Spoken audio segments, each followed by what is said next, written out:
Hello folks, today we're going to talk about the mortise and the tenon. So what's a mortise and a tenon? Well, a mortise is a square hole, a tenon is a square peg. Why would somebody choose to use a mortise and tenon? Or why would you make one by hand? Well, it's a strong connection. It's a connection to change to 90 degrees. You're changing the angle of the wood 90 degrees. Where would I use one? I would use a mortise and tenon on cabinet doors. I would use it on any type of frame. A picture frame, a frame for a cabinet door. You could use it on furniture. Maybe the base of a chair or the back of a chair. A mortise and tenon is a strong connection. It's a strong joint. So if I'm going to make a mortise and tenon by hand, what do I need? Well, I need a few tools. First thing I'm going to need is a marking gauge. You're going to want to mark out that tenon and then mark out your mortise. Along with your marking gauge, I'd use a square. I like a back saw. You could also use a dovetail saw. I'm not as fond of using a coping saw, but you can. You're also going to need a chisel and a mallet or a hammer. That's basically it, folks. So for starters, we're going to make our tenon first. We want to make a tenon on one piece to go into a mortise on another piece. So I'm going to make my tenon first and then make my mortise to fit that piece. First thing I'm going to do before anything else though, I'm going to protect my eyeballs. So now I'm going to take my piece that I want to make the tenon in and I'm going to figure out how wide I want that tenon. I typically like to make my tenons to fit my chisels, and you'll see why later. I have a 1/2 inch chisel here, and I have a 1/4 inch chisel. I'm going into 3/4 inch material, so if I make a 1/2 inch tenon, that's really not going to leave me much on either side of that for strength. So I'm going to make a 1/4 inch chisel, or I'm going to make the 1/4 inch tenon to match my chisel. Now, like I said before, that wouldn't leave me much on the side if I went to the 1/2, and this won't make my tenon very big, but that's what I'm choosing to go with for this one. So another way you could do this, folks, not sizing it for your chisel, you could just start making your tenon on here and not worrying about the size until you start working on the mortise. That's one way you could do it as well. So what I'm going to do is I'm going to take my marking gauge. I'm going to go about halfway through the board, make a little bit of a mark. Then I'm going to go halfway between that mark and the edge. So I have a little mark in the very center. I'm going to go about halfway between the center and the edge. And I'm going to tighten up my marking gauge. And then I'm going to pull that line through, flip it around, pull that through. And now I have 2 marks across the end of my board. I'm going to go ahead and I'm going to darken those in with a colored pencil so you can see them a little bit better.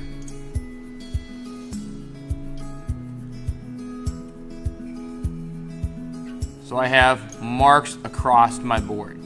So now what I'm going to do is I'm going to make the edges here. And I don't need it super long, so I'm going to shorten that up just a hair. I'm going to go across, flip it around, do the same thing. I'm going to darken those in for you so you can see those.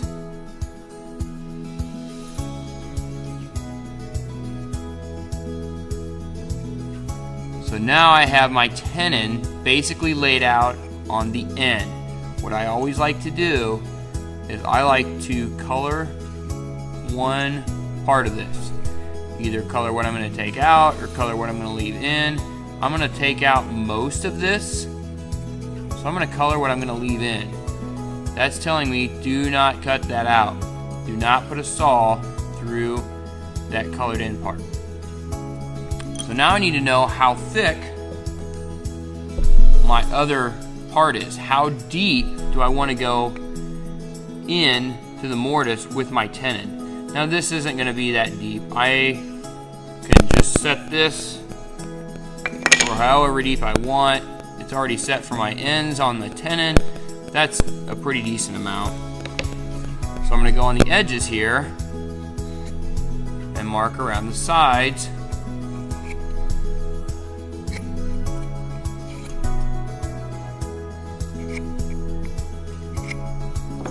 And now I know how deep I'm going to make that tenon.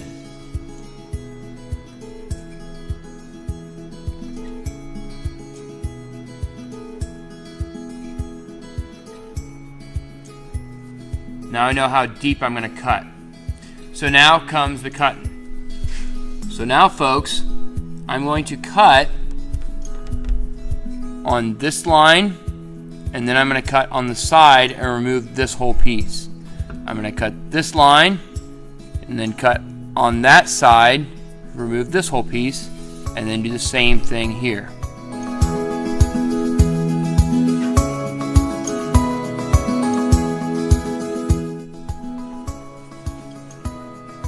So now, folks, I got my tenon here all cut.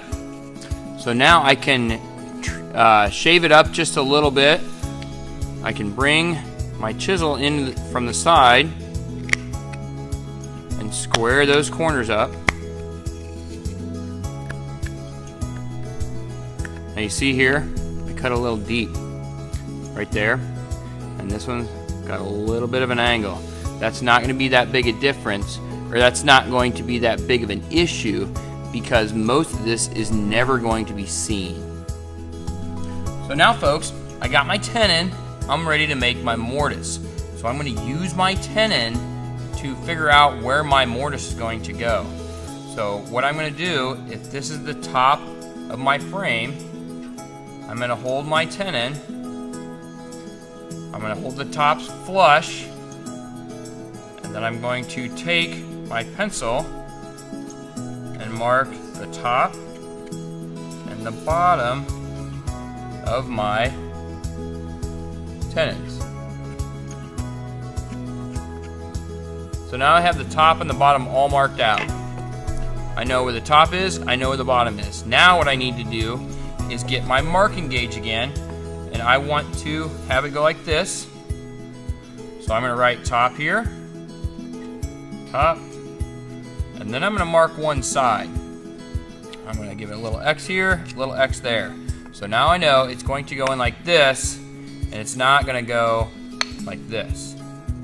So I'm going to get my marking gauge and get my shoulder dimension.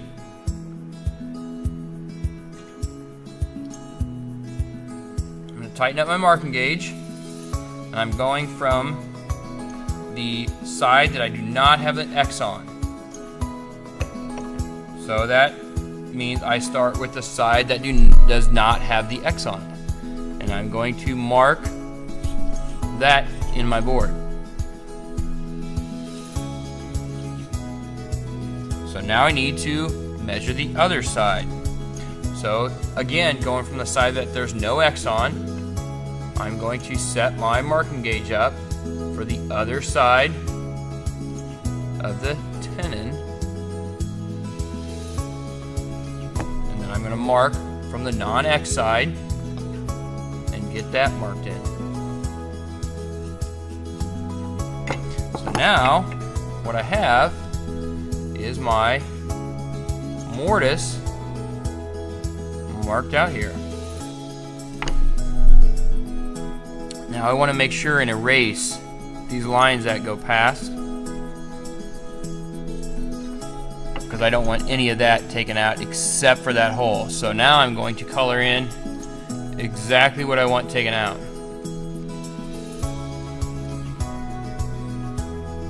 So that's the square socket that I need to take out for my tenon to fit in. So now folks, I'm going to take my 1/4 inch chisel and I'm going to show you how this matches my mortise exactly. So I'm able to chisel out. First thing I want to do is chisel the end down a little bit, go over, chisel the other end, then go along the sides, and then go a little bit out at a time, and then take all that out a little bit farther deep. So we are going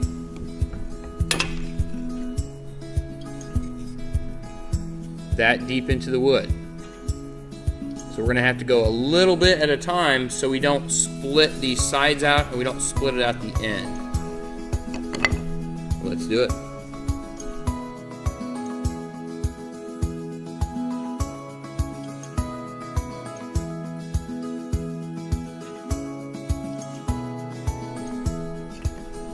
So now folks, we'll go ahead and check it.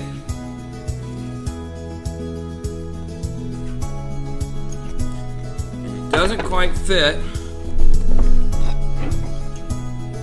all the way in there. So I need to go a little bit deeper, and that's fine. I would rather check it and need to go a little bit deeper than go too deep and have a big hollow area in here that's going to make it weak.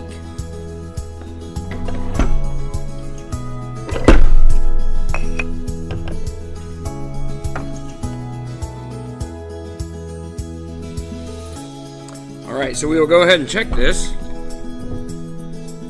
I have my mortise, my tenon.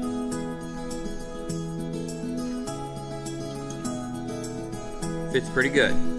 Nice and flush on top. Got a nice seam here. Yeah, I got a little space there from where my cut was a little crooked.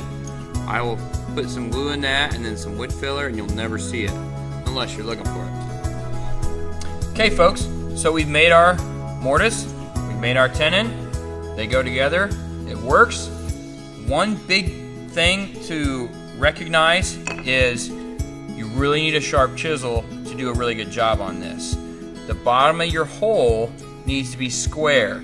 If it's tapered down, it's not going to sit flat in there because this has a square end on it, and so the bottom of that hole is going to need to be square as well. You really want to make sure your chisel goes straight down. If it goes in there and you put your chisel against the side and it angles, you need to go and chisel that out and make it go straight down. So a sharp chisel is really a mandatory on this project. Okay, so you know how to do it now. Go to it, make some wood chips, enjoy.